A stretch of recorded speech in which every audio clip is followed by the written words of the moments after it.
us doing this. God, Feels like stones. so we're doing something. It's not the end of summer yet, but camps are open. Schedules are out. We're going to start talking some football. We're going to talk about friendships. I'm back from the DR. We're going to talk about that a little bit. And everybody's here. We're going to hang out and talk and take a seat. 15 Friends, episode 11.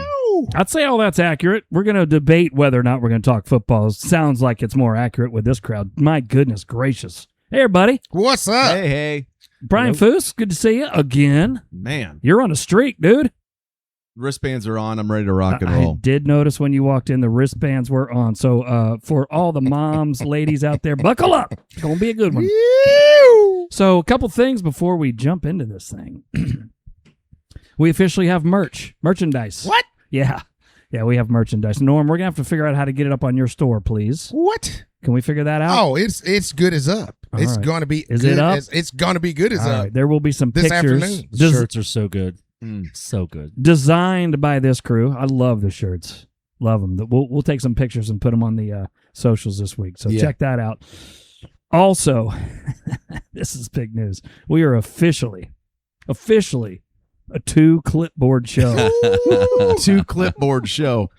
I think it's still, I'm still getting used to the fact that A, we're doing a podcast. B, we have merch. Words I never thought would ever come out of anybody's mouth. Well, actually, Mr. Norman, that's his line. And then C, we have 2 clipboards. So I don't know if you're kind of influencing me here, Campbell, with your organizational skills, the dad of the pod. I noticed the other night when we were in your new, golly, I don't even know Foose Roost? The Foose Roost, but I don't know how to even describe it.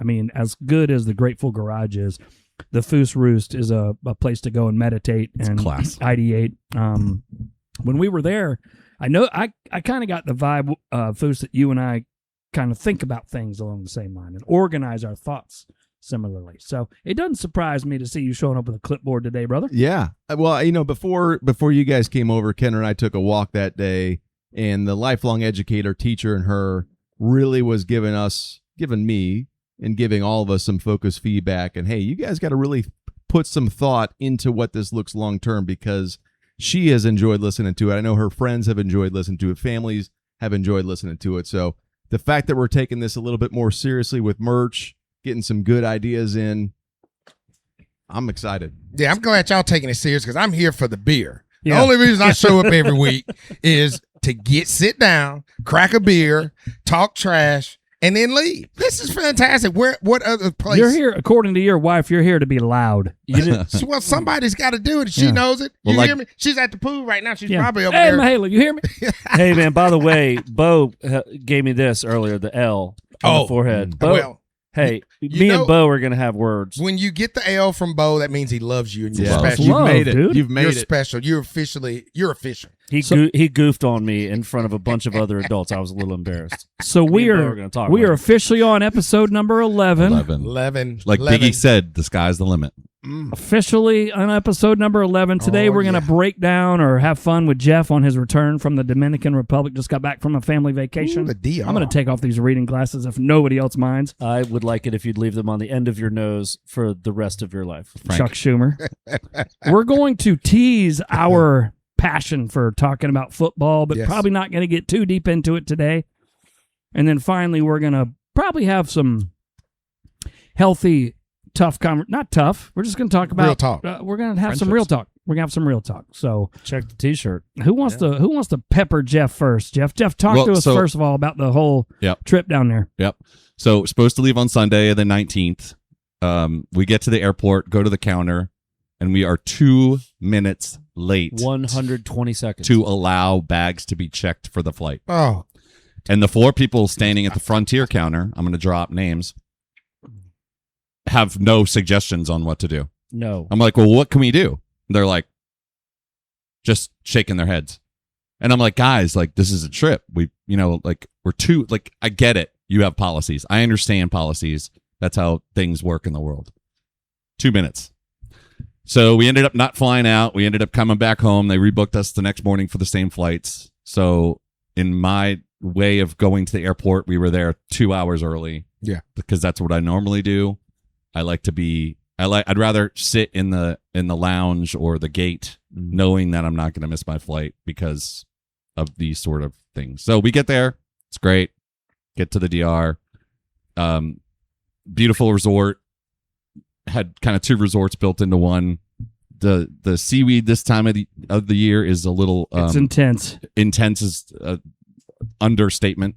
You could, as far as you could see out in the water, it was brown and it was piling up on the beach, and they were using a caterpillar backhoe that you would see on a corporate construction site to get rid of it, and it was not making a dent. Sound like you were in Galveston. It was hardcore. Ask Charles Bark, he'll tell you, man. Next time we can just go to South Padre Island and call it good. So that was the only negative. We didn't really get much ocean time. Now we did end up going on a boat one day and got in the water a bit, but the pool's there and the service and the food was okay, but you don't really go to an all-inclusive resort for food anyway. So it was fun. It was a good time. We were just relaxing. We got some busy time coming up. Maddie's going back to school, so it was just kind of a family getaway for 5 days or whatever. Would you recommend the experience, where you stayed, what you did, not missing the flight? And I want to, before you go into that answer, could you just share with the listeners?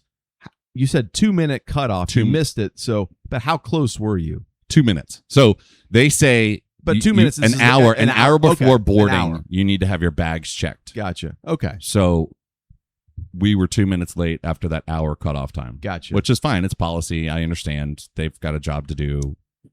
Did you keep your cool, or did you kind of get a little heated? I feel like Foose would have ended up on that plane. I kept my cool because I've seen a lot of look, those people get disrespected a lot, right? Like I'm not, and I don't want to get banned. I don't want to get banned from flying again. So I understand there's been a lot of social media posts about people losing their cool at airports lately, and I don't want to be that guy. So my initial thing was like, what can we do? And then when I saw I wasn't going to get an answer to that at 5 a.m, I was like, all right, just rebook us tomorrow. We'll deal with it. That's a good question. That's a good question, Campbell, because we all know Jeff. We've been around Jeff when Jeff gets a little cranked up. There's a crank. There's a crank level. Definitely. Yeah. That could have gone 2 ways, Derek, right? Jefé's a rule follower. He's an undercover rule follower by nature. I am. Which I both love and sometimes frustrates me, and we'll talk about that at another time. But also, I'd like to take it back to Frontier Airlines. Yeah. So I'm a person who has an apostrophe in my last name, which if anybody listening has an apostrophe in your last name, good luck. Life sucks with an apostrophe. It confuses the absolute shit out of people, and especially stupid people. So my wife likes to fly Frontier Airlines because it's cheap. She likes to go to Florida a lot with her girl Nikki. Love it. Great. Yeah, if you have TSA pre, it should show up on your boarding pass. Does it? No, it does not on Frontier Airlines. And the slack-jawed, stupid look that I know you got when you were like, now what do we do? Yeah. I have walked up to a Frontier counter and been like, hey, we both have TSA pre. Here's our number. Change it in your system. And they looked at me like I asked them to translate Chinese. Yeah. It's unbelievable. Some companies empower their employees to be able to solve problems, and some do not. I would imagine that Frontier does not empower their employees to solve problems. I've dealt with Southwest before. I love Southwest. They seem to have a little more leeway in like making things happen as long as you keep your cool and you're nice and you're respectful. I would just imagine it's corporate policy from Frontier not to empower their employees to make any sort of decisions. And we were late. This isn't like, I'm not blaming anybody. That's where I was going. We were late. Normally, I'm a very early to the airport person. And that's a good question for the group. Is there somebody here that like flies by their seat of their pants and goes 45 minutes early? Never. I am generally like, we've had this conversation several times in the family of, hey, I like to book early morning flights when we go on vacation because I don't want to waste it. I don't want to get there at midnight and pay for a room that I wasted the entire day at. So I'll normally book like the 5 or 6 a.m. flight to get to the Caribbean or wherever we're going as early as possible so that we have that time that we're spending money on to sleep over at the resort.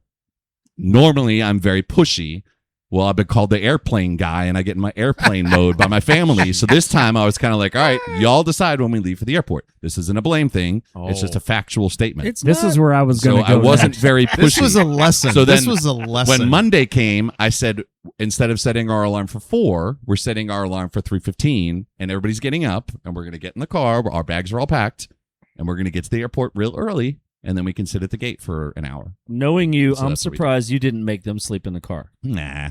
Be There's no like, point. no, you're sleeping in the car.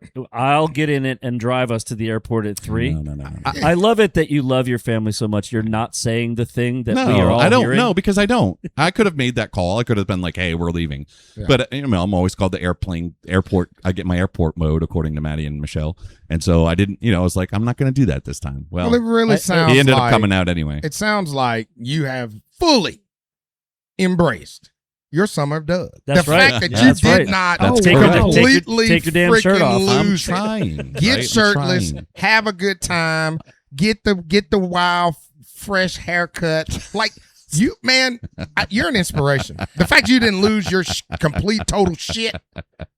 There's nothing you can do about it. I didn't want to get banned. Foos, so. there's no chance you don't end up on that No airplane. There's way. no chance. Now, I've got some questions for how people travel. If you ever go to an airport and travel with me, I can either get there a decent, with the comfort of making the flight, but more times than not, I am coming in like, Really? Hot? tires on fire. Sideways. There has been flights that I have made that are complete miracles. Never. But Norm, I've never traveled with you. What do you like going to the airport? Like, what's your timing? What's your demeanor? No, it's 2 hours before. Yeah. I mean, You're an early without guy. a doubt. Without a doubt. Norm is the son of a 2 Marine. hours. That's true. There ain't That's no true. chance that Joker's showing up less than Plus, 2 we hours like before. airport drinks. Yeah, Yeah, that's true. And I like to spend the time people watching. I Yeah. like to spend the time knowing I am where I need to be. All the other stuff like chasing planes, Yeah, man, it actually gives me heartburn thinking about it. yeah. Not my thing. I used to travel a lot for work, and I made a rule for myself in my 30s. I don't run in airports, ever. I'll miss it. I've slept on the floor of airports. Don't recommend that at all.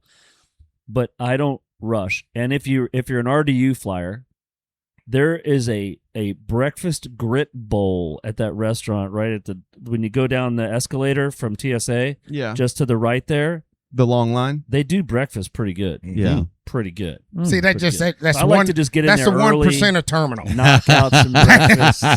Yes. That's the 1%er terminal. Yeah, we don't do terminal that on the two. Southwest Yeah. terminal. No, That's Terminal Southwest has, 2, there's Norman- no food. in No, no. Terminal We don't do breaking, that. breaking news. You Norm could starve Turner has in never that stepped terminal. foot in Terminal 2. in No, RDU. the only time I had was because I was forced to fly Delta, which I refused to do in any time. What? Yeah, I refused. I think I back in the day, the word was Southwest was the Greyhounds of the skies, right? In 2026, it is definitely Delta. I want no parts of that. They put me on those It's puddle Frontier, jumpers. I can assure you. Yeah. I think you got this way wrong. No, Breeze. no. I'm telling you, they put you on puddle jumpers. I would fly from Austin, from RDU to Austin. That's a 3-hour flight. And they would put us on the smallest plane they could find and fill it to the brim. No, sir. Southwest, please. Yeah. So let's jump into the DR real quick. Yep. Best meal. Was probably the steakhouse night that we went to the I forget the name of the restaurant, but Well done. no. Typically I like to travel to the Caribbean. And so typically going out for a steak in the Caribbean, you don't get the best cuts of meat. So you have to lower your expectations. I ordered a pork chop, and so I got a pork chop, and then they also brought me a ribeye. So I had a lot of protein that evening, but it was good. Some of the other stuff, we did like the hibachi grill one night. It was okay. You would have liked it a lot because they really overcooked the beef. Thank you. Really overcooked it. Thank you for thinking about me. 100%. What's the name of this place? But it was cool. Again, I don't travel to these places for the food. I would like it if the food were better, but it's hard to cook food for 1,200 people. Overall vibe of the resort. It was cool. You Very love cool. it? You Yeah, liked it? great music, great pools, great great hang. Good. Did you do an excursion? Yeah, the boat thing. that I sent that you said somebody said was AI generated. Did you go snorkeling? Yeah. Well, yeah, but there wasn't really a reef. They were just feeding Cheetos to fish, so they gathered around us. Cheetos. Whatever works. So would you recommend this experience where you stay? But not during not July, August when the seaweed season is in. Yeah. Hey, Right. note for all of us, by the way. You probably experienced this snorkeling. Snorkel masks, like a mask, does not work if you have a mustache. Yeah. Yeah, they don't adhere to the face. Not the- You not the bad essentially ones. just drown yourself Yeah. for hours. So in the funny, water. Maddie dropped an earring in about 18 feet of water. Ooh. And so she was like, Dad, can you go down there and get it? And I'm like, do you know where it is? And she's like, I think it's in that seaweed right there. And I was like, I'm not going to almost drown myself going down 18 feet. 18 feet of water That's is like 5 deep. minutes. I will Yes. buy you. That's new. deep. It's deeper than you think when It you're, actually- when you're it actually hurts underwater to go free there. It's diving. like 5 minutes. At my age, at 52 years old, when you're free diving 18 feet, when you don't do it on a regular basis, not like it's an crystal- easy task. I went down about 12, looked a little bit, and I was like, I'm never going to find this thing. There's so much seaweed No. on the bottom. Sorry. No. It's not a real pearl. Yeah, unless those are Tiffany earrings. Find me We're one. getting you new ones. Find me Dad, one on you got Amazon. those for me. Next morning, Jeff's down there with a metal detector, Right. 18 feet below. I don't love anybody enough to Him dive and 18 Barry feet for from shit. him and Barry from Pittsburgh, who's on vacation, and they both got their metal detectors and Right. their sun hats and tank tops What that a- say "too legit to quit." I'll tell you, life goal, as we're out there anchored, with the guys that are running the little party boat that we're on from the Dominican and we're moored. Well, there's another boat out there that are just guys on a Thursday afternoon living their best life. 4 guys on a boat, jamming out to some Caribbean reggaeton, have a fish mounted on the side of their boat, cooking their fresh fish that they caught. We are living life incorrectly. Hey, I fell into a mailing list for a company called The Moorings that rents catamarans Mm. to people. BBI. Crude catamarans. Not that expensive. So let's put that on Man. the list. Write that in somebody's notebook. There's something to be Got it. said Let's about get that done. Going That off trip, the grid. not doing the 5 stressful days Yeah. on a catamaran. moving up the corporate ladder thing. Yeah. Now, I'm sure they struggle in some other ways down there, Yeah. but man, Yeah, they probably wish they had air conditioning. correct. Yeah, I mean, things like that. Hey, So, this all ca- right, cool, man. Hey, I have a question. Real Always quick. a good vacation. This came up Love today. a good vacation. I believe there are 2 kinds of people in the world. One type goes to the beach and sits. I'm that type. The other type goes to the beach, gets everything set up, and then goes, now what are we doing? I think I know who those people are in this crew, but just quickly, cop to who you are. Cox, I know who you are. No, I used Are to. you a sitter? I've become a sitter. You didn't used to be a sitter. I used to get there and then set up the paddleball court, and then I was the guy helping Spike build the ball. sand castle, Yeah. and then I was helping Dean learn how to bodyboard and rowing, but and it's I think when your kids are younger, you've got to be that active parent. Yeah, you got more on your plate. Once you get down there and they're older and they're like, we're playing paddleball with ourselves. We don't want you to play. So then, so as I've gotten older, I've definitely become thank goodness my kids are older. Now I can just sit and chill. Love to sit and chill. There's a little bit of both. But I'll sit and chill for a day, yeah. maybe 2. So a beach week is just hell for you. Like A after beach day 2, week. you're like, man, I need to go home. Yeah, but we're having good conversation, right? Yeah. Like when there's 10 of us on the beach and we're all cracking jokes at each other, Yeah, it's a good little different music than and- yeah. if you're with your wife. No, I don't mean it like that. Like she's a big beach reader, right? I'm not kidding. a big book guy. I should probably become one. So she's reading her book, having her fun. Maddie and Emmy are off doing their thing, and I'm, I played volleyball a little bit in the pool. I, kind of found some other things to do, but also did relax and unwind a lot. Good. So That's interesting. Like Blonde Lady does that too, where she and I will go sit by a pool or at a beach or something, and she brings a book and then she's reading. Yeah. And I'm like, you realize there's only 2 of us here, and now I don't have any friends anymore. I brought a speaker. Now what am I supposed I was to do? jamming music. Right. Congress got a lot of play in the DR. There you go. Cool. The band Congress. Yes. Norm, what are you? Oh man, you have to be up because Bo is like, No, if you ain't, you're done. Look, I got the twins old enough to handle the Yeah. activities now. Mm-hmm. I've always been a sit and be stiller at the beach. I love sitting there. Now, the only time I start moving once the cooler gets low. Then, hey man, we got to fix this ASAP. Like we got a real problem. We got a problem. Yeah, we got Houston. We have a problem. But no, I don't. You know, when the kids, again, to your point, when they were really young, you playing, you building, you digging holes and burying people and digging them back up. You know, doing all that stuff that Rob normally does on a on an off night. But no, man, sit down, enjoy the waves. Again, wife loves to read also, so she's reading a book, and we're locked in. Foos, you're a combo of the two. Yeah, but I see Norm's angle, right? So yeah, at younger years, you're working, you're hustling, you're getting a tent set up. The biggest thing is it easier to set the tent up first, or do you want to be the tent takedown person at the end of the day? Because when we go, if we oftentimes. Well, now that they have a Shaboomy, you just put 2 posts in and you're done in 13 seconds. Yeah. If you're on the coast, but if you're in the Gulf where there ain't much breeze, man, carrying that pop up, I'm glad them days are over. Yes. Yeah. If you because I used to drag that thing blocks. Oh my God. That easy up 10. Yes. If you even go in on Niso is better than the Shaboomy, then I may leave the pod. I'm a Niso guy, but you do you, boo. Oh, No, our Shaboomy's little where it's tent's at. banging, but I've never had a Shaboomy, so I don't know. Yeah. Ugh. It seems I'm loud. I'm a beach person. Now, I haven't had the you balls to tan spend well $300 also, on Derek. one yet. Love the beach. It's the 1% problem. That's what I'm saying, right? Jeff, we're glad to have you back because glad to be back. if you didn't come back, we would not be podcasting today. So selfishly, thank you for getting back safely. Thank you. Frontier, good. for Yeah. getting our boy back. Awesome. Yep, Cool. yep. And F you, Frontier, for being terrible at being an airline. It's really funny though. One last comment. Like immigration going into the DR was just like a joke. Like you get off the plane, they look at your passport, It's and pretty they go, lax. okay, and then like no bag scanning, no nothing, just got on the van. Mhm. It's pretty funny. and coming back.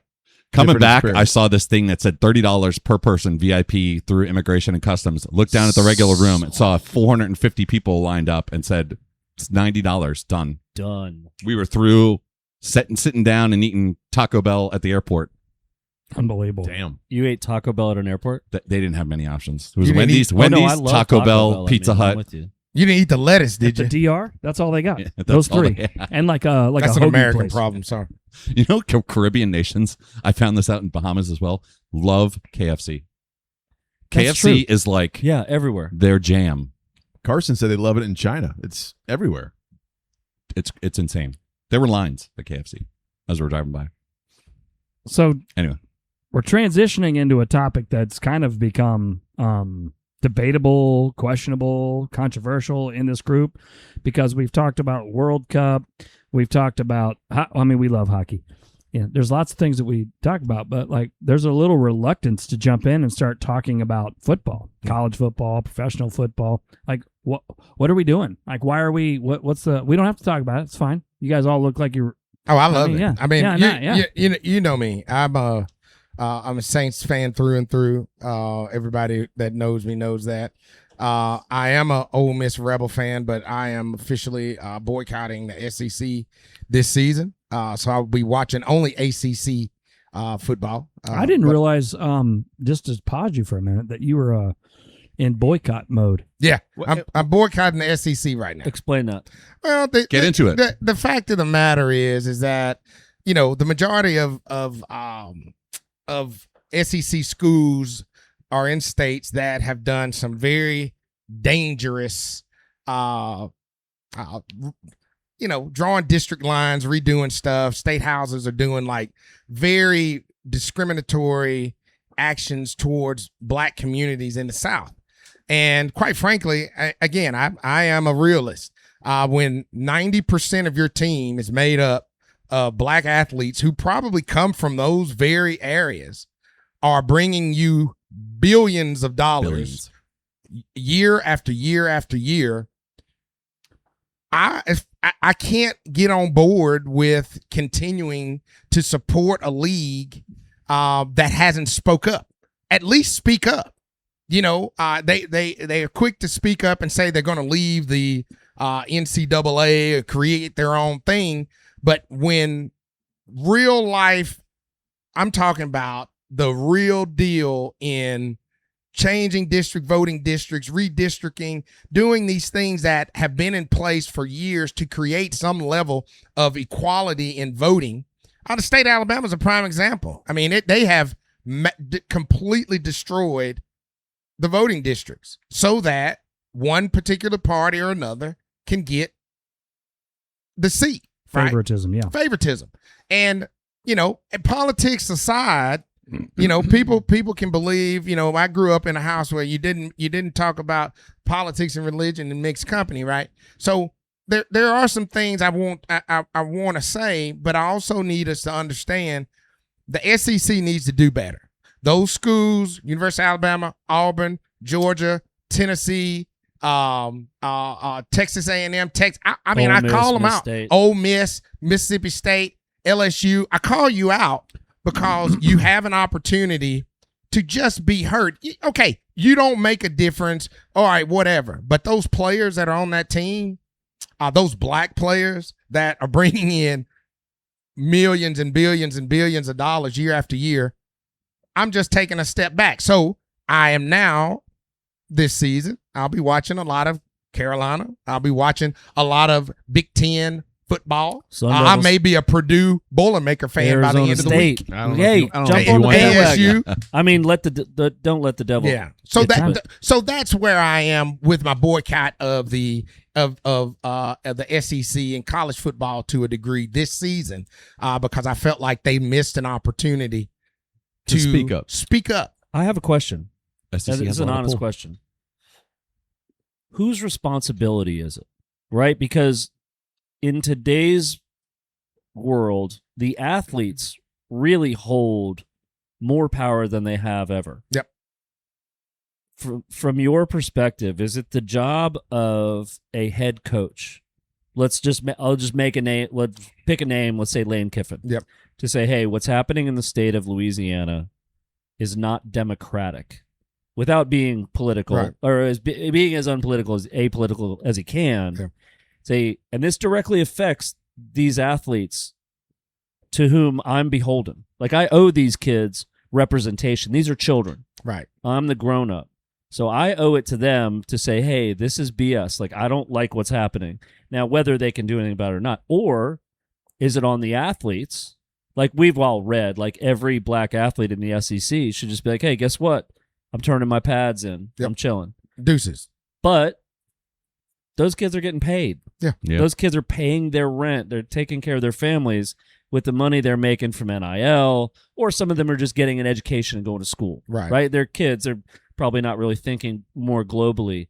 From your perspective, whose responsibility is it to step up and say, hey, this is BS? Like, before you answer, like, Nick Saban did a pretty good job of that with his athletes. Right, he did. Like, he marched with his athletes back in the day. Yep. You and I have talked, off mics about other coaches who maybe had an opportunity to do something like that and chose not to remain politically correct. And let's not get it twisted. The people who finance these athletic programs, the people who write those NIL checks, those are the movers and shakers in their states. Yep. The guy who writes the biggest check to Ipte at Clemson is a kingmaker, can decide who's the head coach, can decide who's their senator, decide who's their congressperson. There are very few people making those decisions. So I'll put it back to you, like, whose responsibility is it? And I think that's a great question, because I think it's dual responsibility. I think as and I'll start with the athlete. As an athlete, you've in today's world, they've got to be conscious of what's happening around them. Again, they're getting money, sometimes not knowing where it's coming from or who the main sponsor is of the said cash, right? But they're getting it. So they have a certain responsibility to say, hey, I know I can't just make things change immediately, but I need you to at least hear me out, that this is an issue for me. The coach's responsibility, to Nick Saban's point, to the point you made about Nick, like, Nick Saban had no issue. He recognized there was a problem amongst his team. They were upset during those very critical times in America during the George Floyd era of after his death. The students were upset. They were riled up, and he knew if I needed in the midst of the COVID-19 pandemic, he knew that, hey man, I need to galvanize these guys, and I need, as the leader of them, to step up and give them support. So in 2026, now that there's so much money tied to this, I think it's to a point, like my literal hot take is that players need to unionize, and they need to be prepared to do the hard stuff. Jump in the portal, guys. Hey, if you play at Auburn, and my sister-in-law, I love her to death. She graduated from Auburn, but jump in the portal, go to Big Ten, go to districts, go to states, and play and bring that money to places that support people that look like you. That's my overall point. I agree with a lot of your points and comments. I think putting the onus and expectation that 18 and 19-year-old kids have the capacity and the experiences to articulate that is where it's going to be a challenge. Yeah, they're getting paid, to Derek's comment. They hold a lot more power now than ever before, but they're still 18, 19-year-old kids. I don't know if they're prepared to galvanize in that manner. You say start a union, leave and unionize. Yeah. And the reason I say that is because, I go back to my 18-year-old self, right? I was a blooming wildcat. But one thing I did and always did was pay attention. Like, regardless of what was happening, I paid attention to what was happening around me. When I was in college, there were times when we were on the verge of sitting in the student housing because of an issue that happened because they went up on the housing rate. So they did something that went against us. I was 18 years old. So I do think young people have the capacity, as someone that looks at young people in the face every day, 16 to 24 for years, and watching them navigate very difficult things. I think they do have the capacity. I just think they're afraid because there's so much cash on the line. Yeah, I mean, Trinidad Chambliss isn't going to speak up because you just use him as an example. Yeah. Ole Miss quarterback, for those who need to know. Yep. I use that kind of strategically well as played. an example. But I mean, he's not going to speak up because of what's at stake for him. Yeah. And like the one guy that's giving him that check for $5 million or whatever is going to be like, keep it quiet because of whatever. So until it's unionized, these guys won't feel safe. Right. And all cash ain't good cash. Or the money's gone. Yeah. Life is about leverage and timing. Correct. Those are the two things.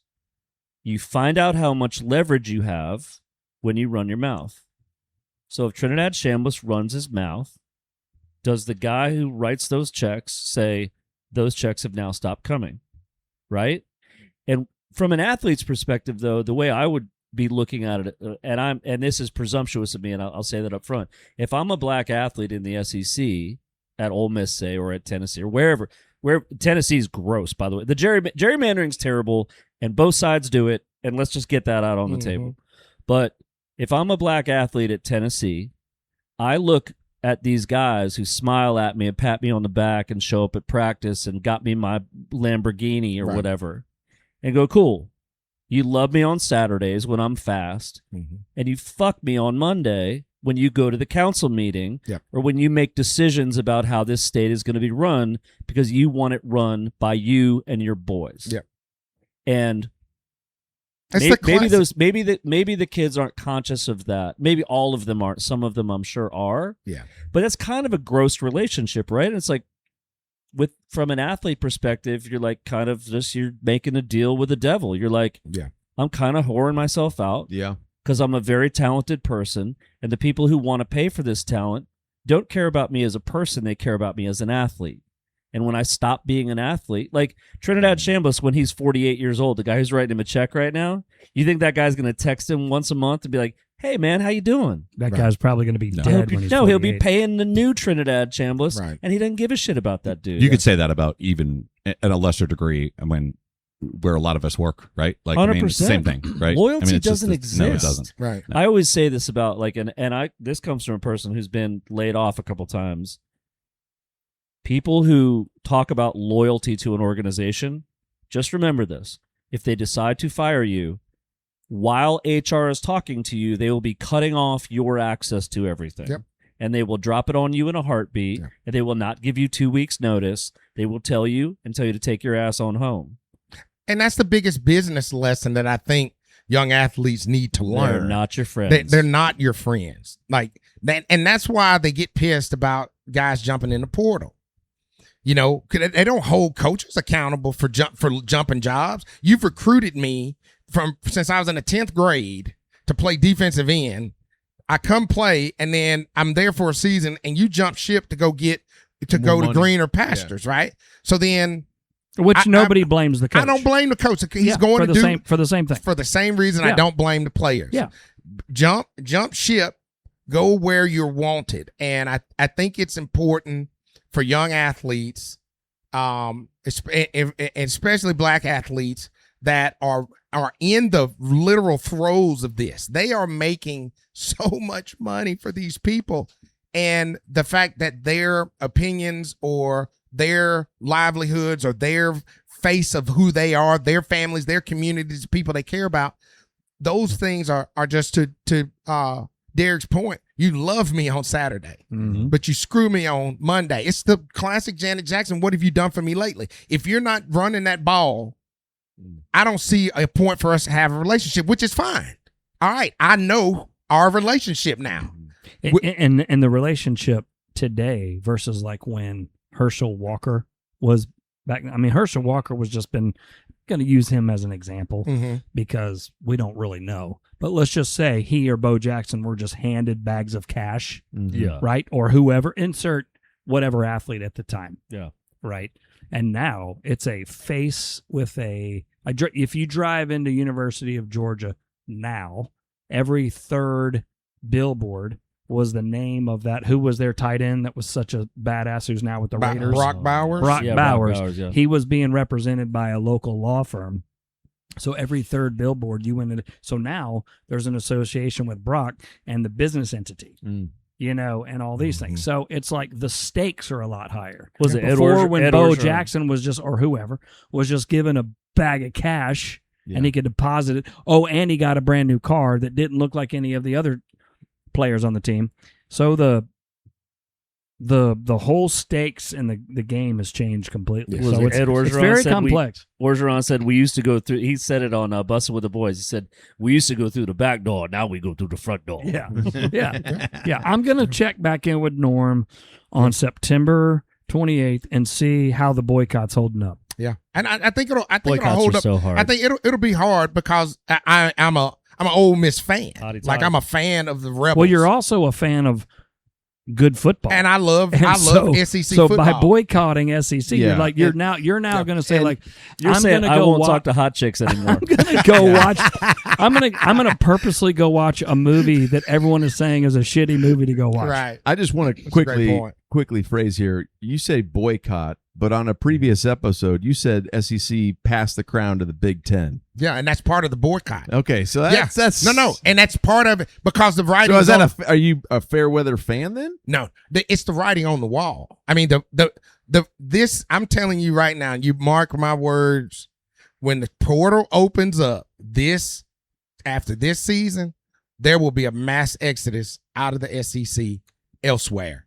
If they haven't split and just become their own at the end of this season, there will be a mass exodus of the best talent in the SEC heading out west, heading to the Big Ten, heading to random conferences. Anywhere but the ACC. Well, Whoever's got money. SEC Whoever's got money. athletes, if you're listening, I'd like to talk to you about Mexican food, sunshine, cactus, and beautiful girls.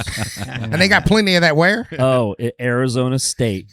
Come be a Sun Devil in our Gears Elite. Come get it. Knowing you like I know you, I'm surprised that you said beautiful girls in third place. Well, ASU's known for a bunch of stuff. We're trying to downplay it because we're a serious academic institution now. Check U.S. News and World Report. I mean, we're really getting shit done over Yeah. there. On the football topic, who else wants to chime in? There's some. I admit, I'm It's interesting. resistant I mean, to we're not in full mode yet. I I'm get that. resistant So to are- talking about football because once July 4th, like I'm looking across the street at the pool right now. When July 4th hits, I become hyper aware of the fact that our number of weekends to go to the pool or the beach become limited. Yeah. Like I start to get a little bit sad. And so I want to put football off. I love football as much as anybody, but I want to put it off as long as I can. I've got my little. We've got a new coach this year, John Summerall, coming in. We've got a quarterback battle going on at Florida. I'm hopeful, but who knows? Hey, what's where gonna did happen. DJ Lagway end up? Did he end up at Baylor? Did I hear that? Yeah, I think so. I think that's where he What went. the? Yeah. Yeah, Well, that's a good Hey, spot. I got a news flash for everybody. DJ Lagway can't play. He's not that guy. He's just not.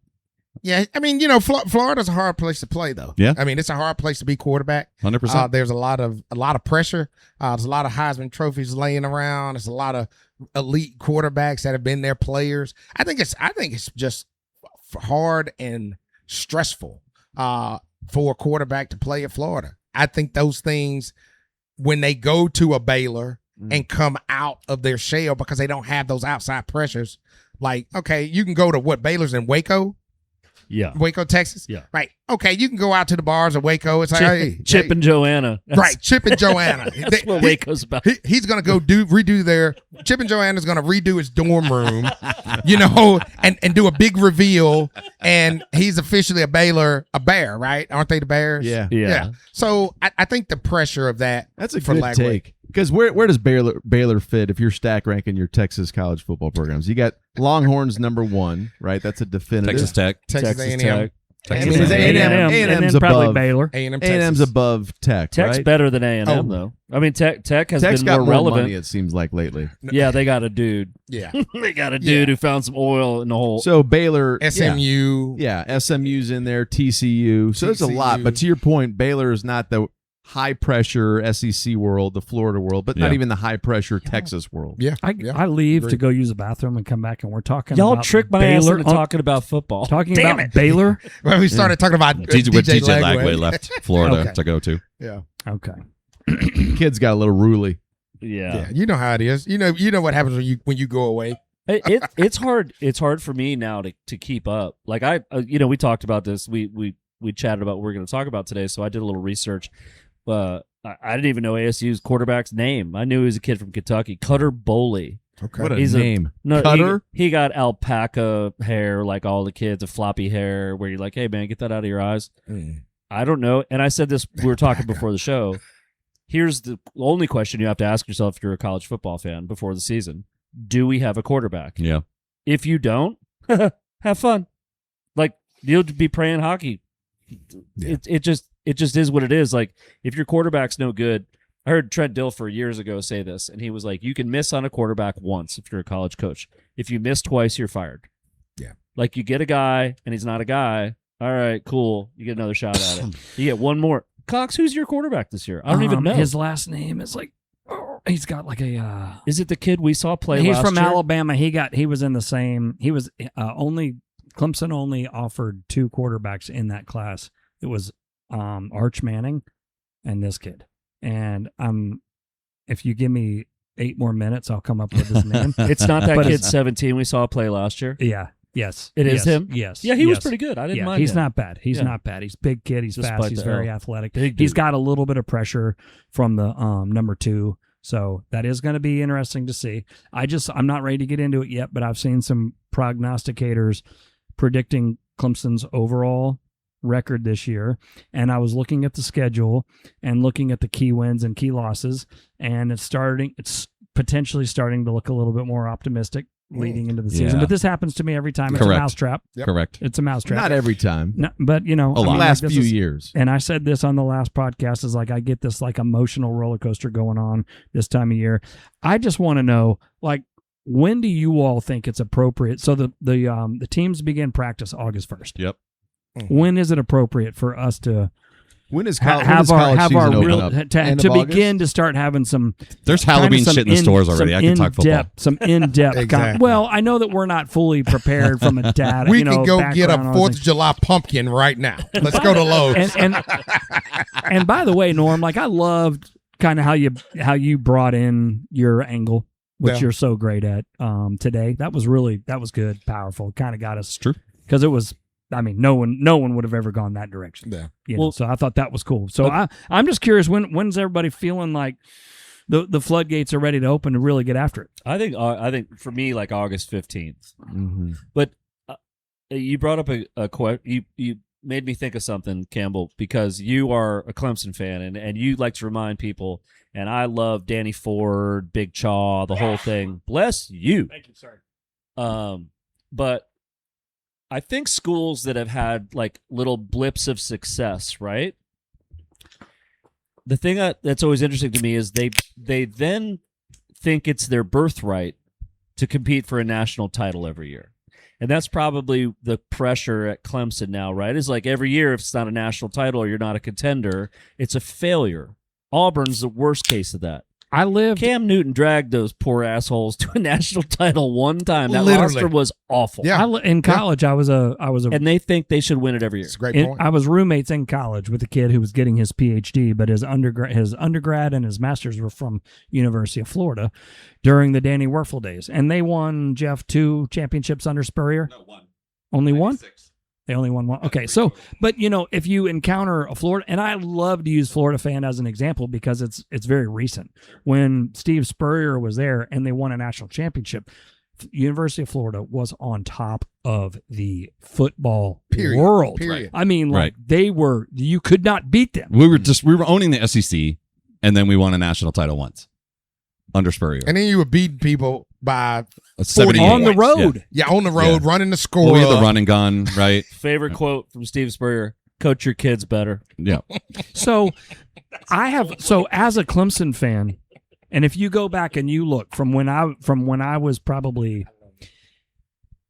8 years old when I started really following the team until I went to Clemson as a student, go look at, they probably had a couple of ACC championships, but they never won more than 8 or 9 games a year. Like 8 or 9 games a year. We would always say it at tailgates as a family. If I told you this year, before the season even started, Jeff, if Florida could win 9 games this year, I'd be super would happy. you be super happy? 100%. If ASU would win 9 games this year, 100%. would you be happy? I'll Or take Ole it. Miss. It almost puts you in the playoffs. You get So- you Right. get spoiled. You do get spoiled though, 'cause like- we were in like- the playoff.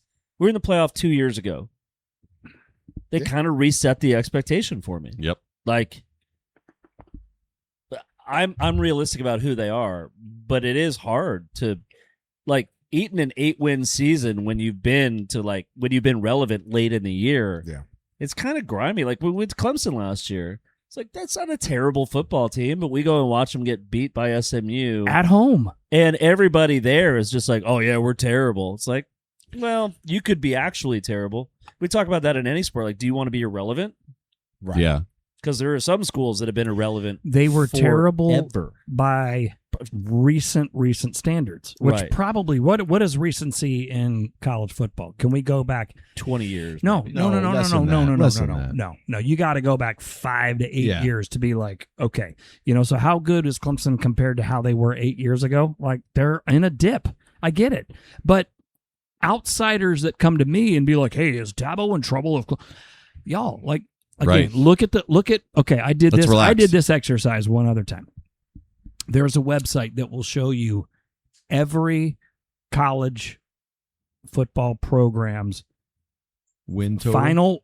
final record, their win total for the previous 100 years. Okay, the only 4 or 5 years in program history that the University of Tennessee ever had 10 wins or more was under Phil Fulmer. And they couldn't wait to run his ass and they out of never town. and they Right. didn't win a national championship even with they took till Peyton Manning left for Right. T. Martin for Yep. them to win a national championship. Yep. Was that So 98? just as a Clemson fan, you guys love to be like, well, that was the pressure. And it's like, No, there's not really any. Because if you guys tell me today that Clemson's going to get 9 wins this year, and we got to play Miami, and we got to play South Carolina, and we got to go on the road to LSU, I'll be like, I'll take brutal. it. See, I don't agree with it. But that's like the Rod conversation that we were having before we won the Stanley Cup. People were like, well, if we lose the Eastern Conference Finals again, do you think Rod's gone? And it's like, what do you want to be, Buffalo? Exactly. You said that before.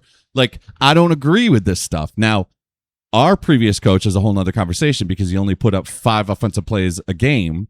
So I'm happy that Sunshine Billy's gone. Now, Sunbelt. Right. Sunbelt Billy. Sunbelt bubble Billy. screen. I can't watch another bubble screen. the rest I'm of my life. super happy that he's gone. Now, my expectations for this year, we're rebuilding. Now, if you told me right now that the Gators will win 9 games this year, game on. Yeah. I want to see some points put up. I will be happy as a clam. I agree with I think coaches are, they're under so much pressure at some of these organizations where some rowdy fans online start acting up and calling for people. It's like, who are you going to get? I can't imagine the Hurricanes without Rod. Are you kidding me? Who are you going to pull in here? Go back 15 minutes to what we were talking about. There's a dude with a yacht who's writing a check. Yeah. And he's like, I didn't pay for 9 wins. Right. I paid for 12 wins and a trip to wherever the title game is this year, and I don't want to hear it. Like, I don't like excuses. So on this conversation with NIL now, when do you think it's going to become a time where these guys that have these pocketbooks are suddenly going, I'm not getting the return value on my money. I'm not going to shell out $5 million a year for the new kid who hasn't proved my value of his $5 million worth. The last 5 years I've done it. I guarantee you at some point during the next few years that there's going to be some sort of like a contract thing. Like two-year Right. contract. Well, and I don't think kids should be able to go in the portal every year. I think you should put a cap on how many times that can happen because it screws the program. Look, I want these kids to make money. I think when these universities are making millions of dollars on their name, they should get paid. But to be able to transfer every year, I don't think that's the right move either. I think that maybe you get like 2 transfers or something. Well, I think it goes back to the culture of the program, though. I mean, if I'm a star athlete and I'm going to play at Mississippi State as an example, which nobody wants to play there, but I'll just use that as an example because nobody ever wants to go to cowbell hell. If I'm a star athlete, like if the culture's good. And I'm making a couple bucks. I mean, I'm not getting filthy rich, but I'm making more than the college graduate 5 years out. If the culture's fantastic, I want to stay there. Yeah. Right? Now I want to be a part of that program. But if the culture's not, hey, I'm gonna jump. If there's no chance for me to play, I'm jumping. The guy in front of me, you go recruit. I'm a 3-star quarterback with legs and an arm, but I just may not be really good between the ears. You then go get a 4-star that's maybe a little better. Man, I'm jumping ship. Yep. But if the culture's real and there's an opportunity for me to still compete for the job, man, it is what it is. Well, I think it's interesting too because culture is important, and like to be a homer. One of the things that Coach Dillingham at Arizona State talks about is like, hey, in this modern world, you might come here and it might not work out. But what we're going to do is we're going to build a culture where when we mutually agree that it's not working out, we're going to do our best to find you the best landing spot. Yeah. Like Ryan Day at Ohio State is really interesting because you were talking about offering 2 quarterbacks in a year. Ryan Day said flat out, he's like, I'm offering all of them, and they can all come. But, and like Joe Burrow was a good example of that. He said, like, when it is clearly not the place for you, I know every coach in the world. Right. I will make sure you land somewhere good. Look how that worked out for Joe Burrow, right? Yeah. And I'll bet you if you talk to Joe Burrow now, he doesn't have a single bad thing to say about Ryan Day. It's always the place for you when you're the man. Of course, yeah. Sure. It's not the place for you when you're having to struggle to get what you feel is the deserved playing time that that nobody else sees but you. And it worked out for Joe Burrow. I had a guy in college say to me one time, he goes, I'm not worried about the guy behind me on the depth chart. I'm worried about the kid in high school they're going to bring in. Yeah. He's like, that's the guy they're going to, because they'll only recruit him. This guy was a sophomore at the time. He was like, they'll only recruit that high school kid because they think he's better than me. or can be better than me. He's like, the kid I already know, I'm not worried about him. I already beat his ass out. It's the kid that's coming. That's the kid I'm worried about. And it's business. I mean, go circle it back. Like, it's business. I really love kind of the angles that we took. You got anything there? No, I this is a tough conversation It for is. me It because is. I grew up with no college football, right? I married a girl from Purdue, and Purdue football hasn't been relevant since Drew Brees. Spoiler up.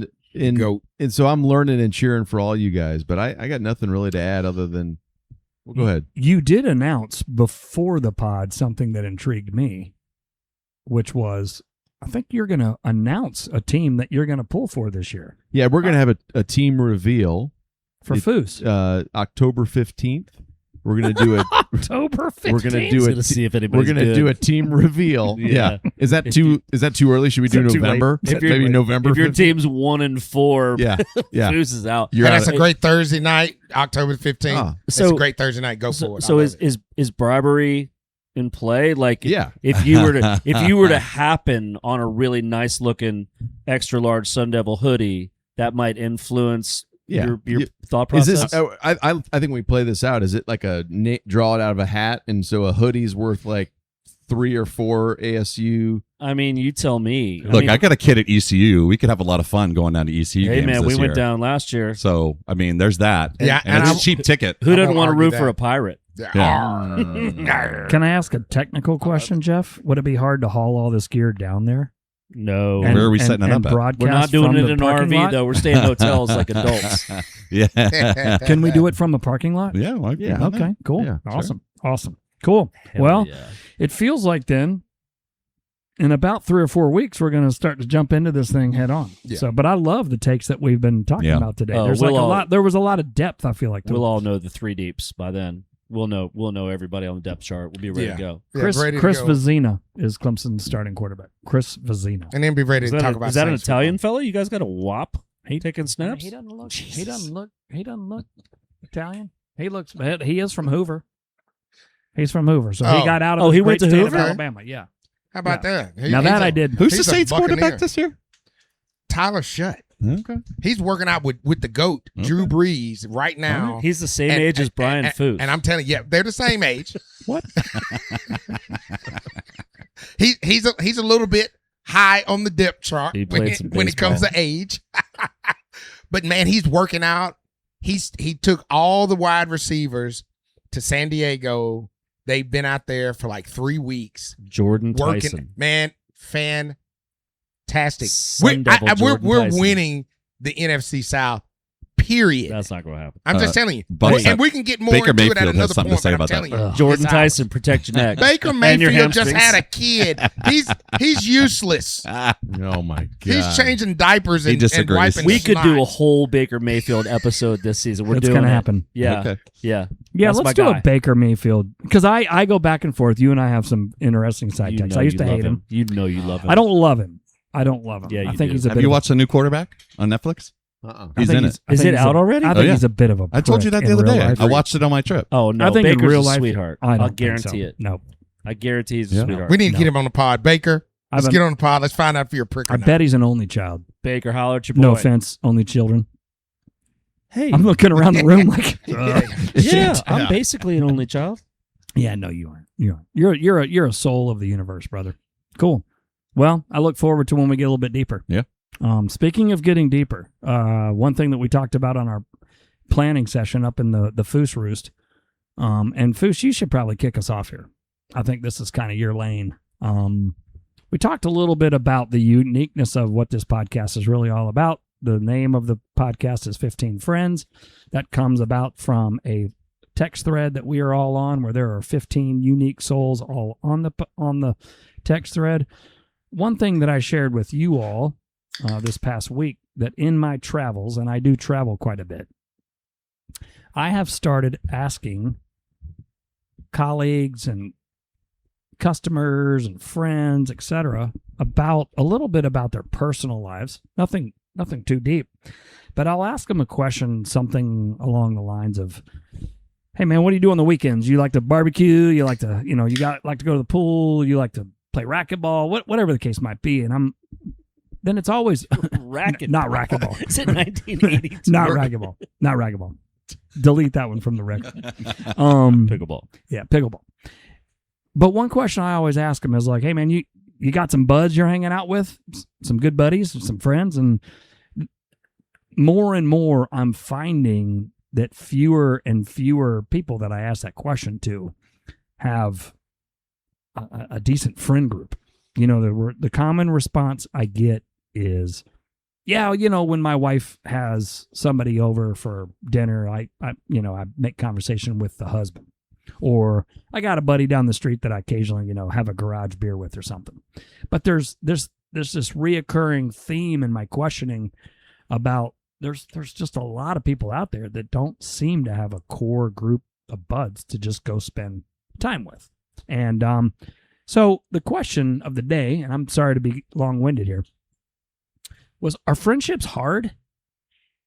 Is it tough to make friendships? Like, kick us off, Foos. What's going on? So if you think of the first 20, 23, 25 years of your life, the idea of friends was easy. You're in school together. You're on a sports team. You're going to college together. Those first early jobs where you're really finding your identity. So you didn't really have to make an effort to find friends and have a crew. It was there. Your parents helped facilitate that. Growing through your 20s and your 30s and 40s and 50s, life gets in the way, right? So I think you have to make a more conscious effort now to seek out, introduce yourself, invite someone over, have a conversation. Hey, let's go grab dinner. I love how you did that with some friends, Derek, recently, this past weekend. But you have to take initiative. And a lot of what makes this group special is there's obviously always initiative, but there's a couple other factors at play, right? So Mel Robbins has a book, The Let Them Theory. The green spine, you'll see the green book everywhere, every airport you're traveling through. But what Mel says is there are three things in your forming an adult relationship that are critically important. Three things. One is proximity. So I think the 15 friends, we all live in the same neighborhood. We all could walk to each other's houses. Yep. Except for Tom Burns. It'd be a struggle to walk to his house. He can get in that Tesla, bring his ass over here. Yeah. So proximity, right? So that's hard to do if you think of all your friends, that you have different friends outside of this group, whether they be college friends, friends from a different chapter in your life. But we have proximity. The second one she said was timing, right? So timing, I think of that almost as like where you're at in life. We're all relatively the same age, in the 40s, 50s. We got Mike as the elder statesman. But the timing of our lives right now, we're all kind of in it. We're all raising kids. We've got a handful of people that have kids in college, but we're all in the same kind of demo of life, right? And then the third one is energy. You have to have energy with anything, and that goes back to like making an initiative. Hey, let's go hang out. Let's find a random brewery in Raleigh to go hit up. Let's do this podcast, whatever it is. So you have to be surrounded by energy. So timing, proximity, and energy. So powerful. I think that's pretty. I'm going to hop in because I think that's pretty real, right? And it's funny because I just yesterday called my fraternity brother, Martelli. I've known Martelli for years. Shout out Martelli. Shout out Come Martelli. to Raleigh, Martelli. We need you here. And I told him after we had that conversation Thursday about this topic, I told him, I was like, man, I'm grateful for you because you always put in the effort. Like, he puts in the effort. He will call you with one of our line brothers on the phone. You won't know he's on there. And then you hear, little Mike, hey, what's up, man? Hey, man, what are you doing? And it's like you have these whole conversations, but he's very purposeful in ensuring that we stay connected, right? And every friend group has to have a bit of a galvanizer. I look at Derek as we talk about the bat signal going up, right? It's like anybody thirsty on a Thursday, right? That Thursday on a Thursday, right? And when he does that, Is that a possible shirt? I think it is. I think that's a Britney Spears lyric, actually. Thursday on a Thursday. But the fact that people are honestly trying and being purposeful in staying connected, having conversations, I think it's just magical that there are human beings like that. And so personally, I try to fall in line. And what I mean by that is making myself available to my friend group. You're good at it, buddy. And I think it's important because I use a lot of our time together as therapy sessions, believe it or not. Right. I use it as time to remember how important people are that you're connected to in your life, and just navigating all the ebbs and flows of life together. And I want to be available. And we've recognized that everybody has their own lives and how they can do and when they're available. But when we are purposeful, and I think that's important as a friend, is to be purposeful. Show up when you can, and when you show up, engage. I love what you said, because I was thinking exactly the word effort comes to mind, right? Because as Brian said, like, life gets in the way. Mm-hmm. But don't let life get totally in the way. Like, check in on people. Yeah. Like, say, I make a point. I go through my contacts, and I'll just cruise through and find somebody I haven't connected with in a while, and just send them a note. Mm-hmm. And I've done this with all you guys, probably. Like, when you guys go a little quiet or something, like, hey man, just checking in on you, like, you know. Right. And that, to me, that means something. Like, when somebody does that for me, it's like, oh, this person unprompted was thinking about me. This is my friend. Like, this is somebody who cares about me. And how does that make you feel? It makes me feel incredible. It makes me feel fortunate and grateful that I have people in my life who, you know, I got a little bit of the Irish in me. I'll go dark when things are tough, you know. I've told this story before, and I apologize if it fucked me up. But when my mom died, I was in New York, and I'm a solo sufferer. So her house was full of shit. Like, if the Hoarders producers had showed up at Judy's house, they would have left a card and been like, you got, like, in one more year, you'll be ready for an episode. Right. So I called a local guy, got a dumpster, whatever, and just started going to work. That's how I cope with things. My friend Christopher Woods, who is my brother, sent me a message. Said, I can have a 12-pack of Diet Coke in a cooler. I can be on the road in an hour. Let me know if you need me. I didn't need him, but I needed to know that. Right. And it was like, it's getting me right now, but It's powerful. that's real brotherhood, you know. And I talk to people after the fact, they're like, man, you should have let me know. I would have come and help you out. And I'm kind of wired to run through those things by myself and do my grieving by myself. But that's magical. And the cool thing is, you felt great, right? It made you feel good. I bet those people, whether it's Woodsy in this situation or other scenarios where people are reaching, it feels equally powerful for that person on the other side that's reaching out, right? It's giving. Oh yeah, 100%. I mean, I tell people all the time, this group of friends, we never part company without a hug and I love you.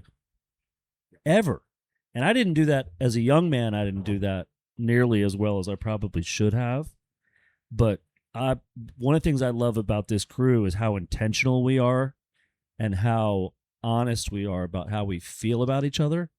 It's powerful, man. And I'm gonna say something. I think age, and I'm gonna get, and then I want to hear from Jeff. But I think age plays a huge part in your wanting to be more intentional.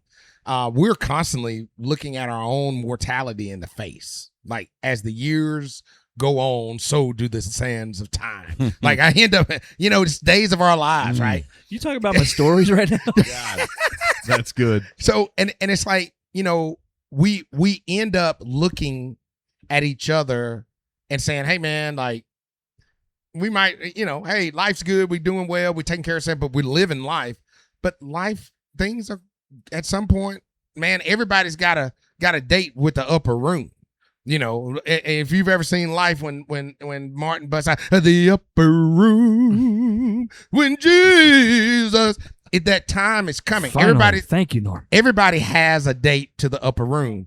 And when we, as friends, are intentional, spend time, have laughs, it just makes things easier. So, and I'm gonna swing to Jeff only because my love language to Jeff is I send him a cat emoji. That's how I check in with him. I send him a cat emoji, and then that's how I find out how he's doing. If Norman doesn't call you a pussy, he doesn't love you. Facts. I mean, I'll get deep. I've had like 4 iterations of friend groups in my life. So I moved from Massachusetts to Maryland going into 8th grade. I had some friends in Massachusetts as a kid. And you like, oh, I'm going to keep in touch with you. But like, you really don't have the tools to do that when you're at that age. And, we didn't have cell phones and all that stuff. So I eventually lost touch with them. Moving to Maryland in 8th grade wasn't the easiest age to make new friends. And, I dealt with some issues there. Eventually made a decent group of friends.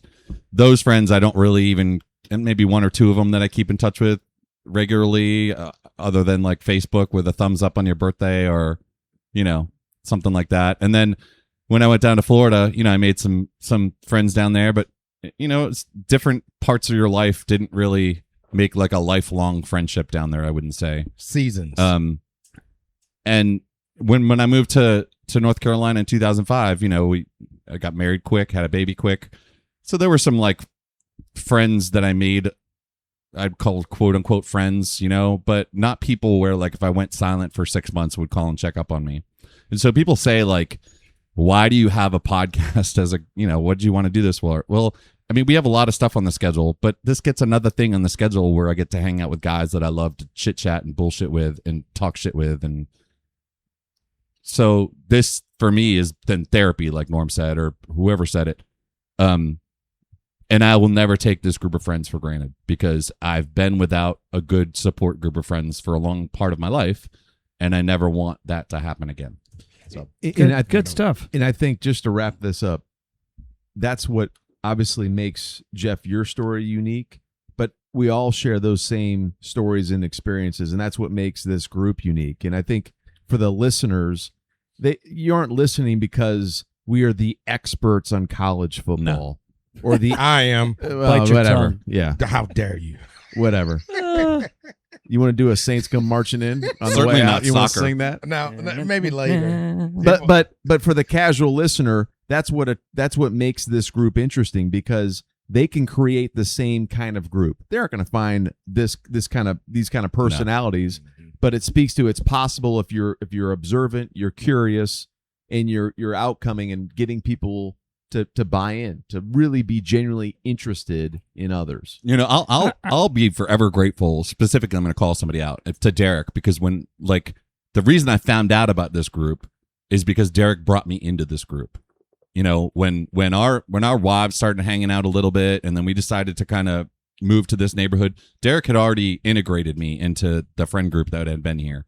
So while I've built strong connections with most of you in this group, that wouldn't have happened had Derek not been so inviting for me to get into this group. Yeah. Right. So Right. Well, kudos to Derek. good mix too, because the application process is not easy. Right. But There's a wait list now. yeah, and there should be. Wait, oh man, What are you? Baby 6? bladder's got to go. I wanted to hear from Cox, and he's got to pee. Well, I'm Norman, say more. I'm gonna say this. I do think, and we talked about, a friendship's hard, and they are. I think the hardest thing is navigating each other. I mean, there are things about me that I'm sure drives people bat shit crazy, right? But the good things about me outweigh the things that may drive them bat shit crazy. And I think good friends will recognize the positives over the things that, hey, I use an example. I love IPAs and I love steaks cooked well done. That drives some people ape shit around here. They just like, how dare you destroy a good piece of meat like that, right? That's my thing. And they love me the same. And they're gonna, and you know what's the beautiful part? Anytime we have steak, everybody cooks my steak well done. That's right. And they recognize that. And that's what good friends do. It's embrace the positive, but also recognize those little negative quirks that your friends have. I guarantee the positive outweigh the negatives. But it's the whole picture, right? You take it all, Mm-hmm. right? Yeah, you don't get to pick and choose. You got to get it all, baby. Well, I love the idea of the intentionality, right? Because I personally do not find friendships difficult. I just don't. Like, the only time I find a friendship difficult is when you find out that you thought somebody was one person, Oh, yeah. and then you find, oh shit, Yeah. that's not a real one. That's a bummer. That's a bummer. I think that. But Campbell, I want to hear from I'm sorry. you about this group, because I was really fortunate. I moved onto a street with a bunch of people. I always compare it to like the first week of college in the dorm. Like when I moved on to Wood Poppy in 2008, I had Mike Thomas, I had Scott Collier, I had Mark Timberlake, I had Chad Turner, I had Sean Gauthier, all dudes, like wheelhouse, and it was easy. We just fell into it. It was like, oh, these guys are all the same age as me, kids are the same age. This is easy. As we've added people, it's been interesting to mix personalities, and it's become a little less homogenous. Yeah. But it's really, really fun.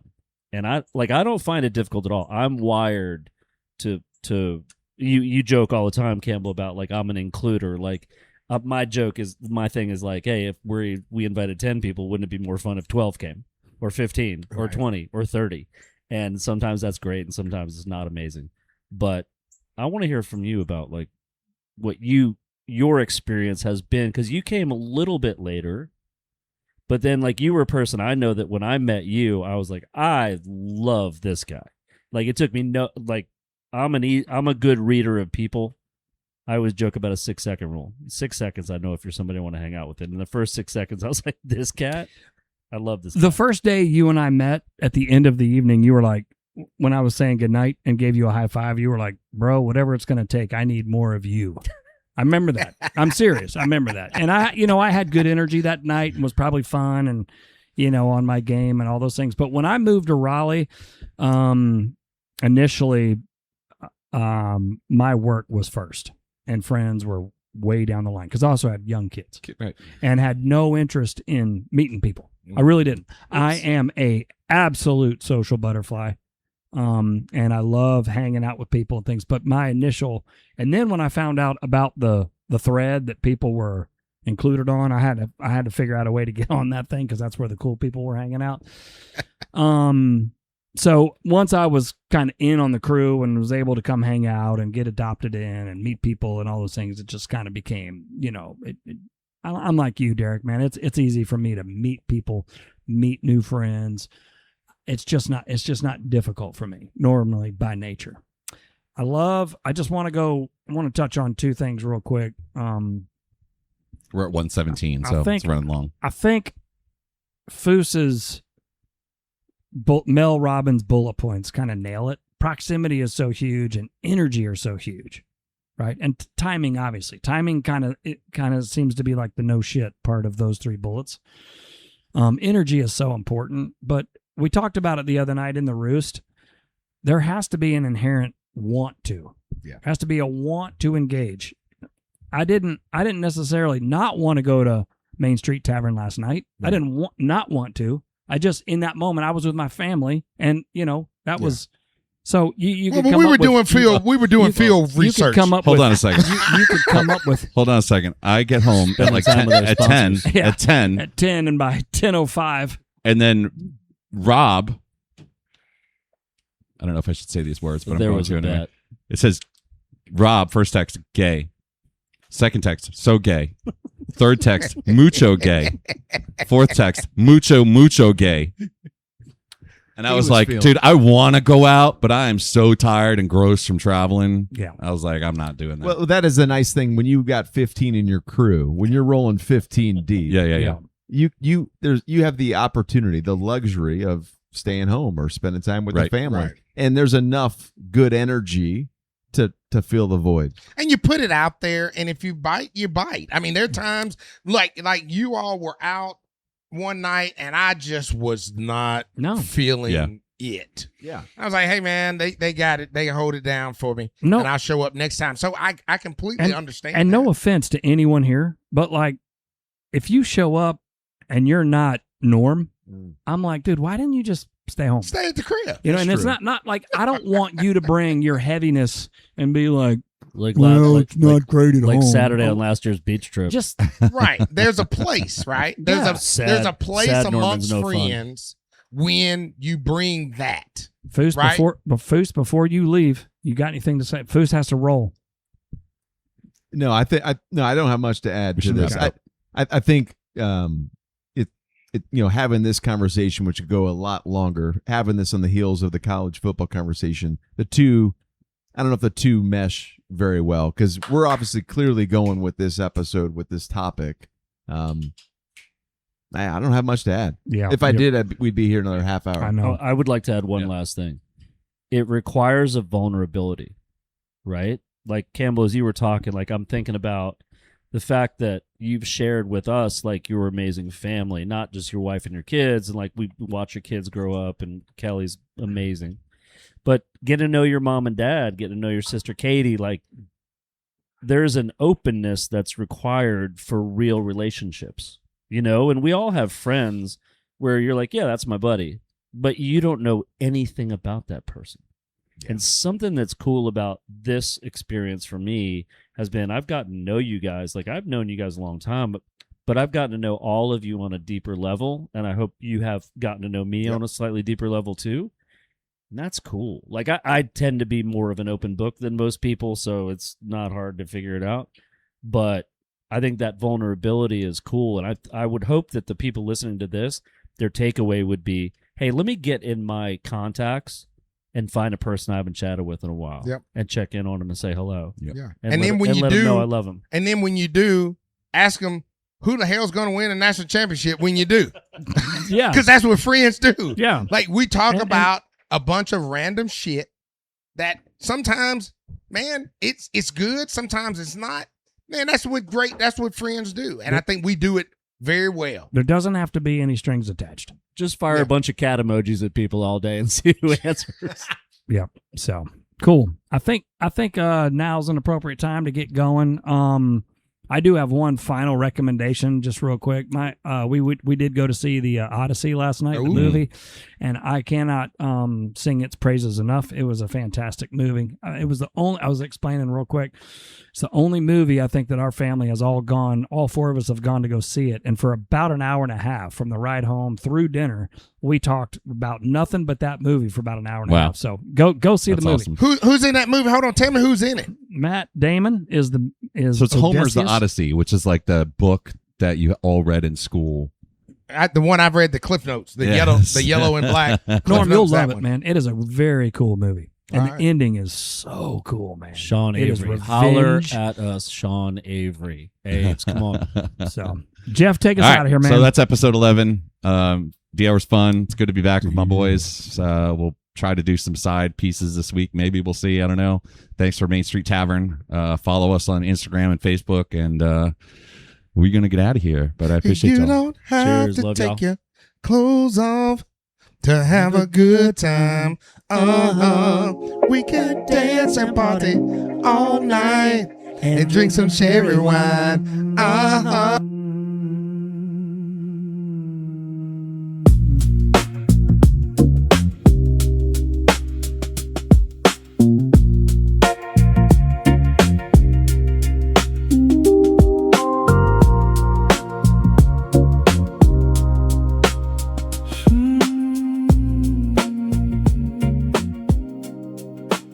She walked in like a rumor I've been hearing all my life. Black dress, black heart, and a smile sharp as a knife.